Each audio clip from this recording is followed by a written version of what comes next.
Hollywood অভিনেতা Ben Affleck ও সঙ্গীতশিল্পী Jennifer Lopez. বছরের শেষ ভাগে এসে চমকে দিলেন ভক্তদের। সিনেমার গল্পের মতো ঘটালেন এক ঘটনা।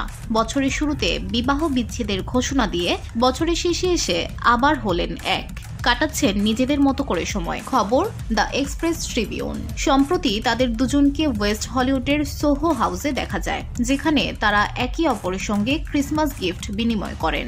একসঙ্গে তাদের 30 মিনিটের মতো দাঁড়িয়ে কথা বলতেও দেখা যায়। সেই সময়ের তাদের বেশ কিছু ছবি ব্রিটিশ গণমাধ্যম ডেইলি মেইলে প্রকাশিত হয়েছে।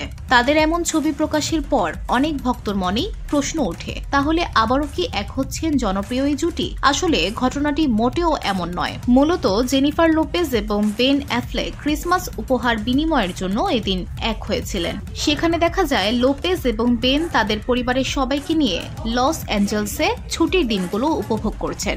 জেনিফার লোপেজ এবং বেন অ্যাফ্লেকের বিবাহ বিচ্ছেদের ঘোষণা আসে চলতি বছরের শুরুর দিকে। তাদের বিবাহ বিচ্ছেদের আইনি প্রক্রিয়া এখনো চলমান। এর আগে 2022 সালে জর্জিয়াতে বেন ও লোপেজ বিবাহ বন্ধনে আবদ্ধ হন। 55 বছর বয়সী গায়িকা অভিনেত্রী জেনিফার লোপেজ চলতি বছরের শুরুতে বিচ্ছেদের আবেদন করেন, তবে তারা এখনও নিজেদের বন্ধুত্বের সম্পর্ক ধরে রেখেছেন। BOD Bangla news desk.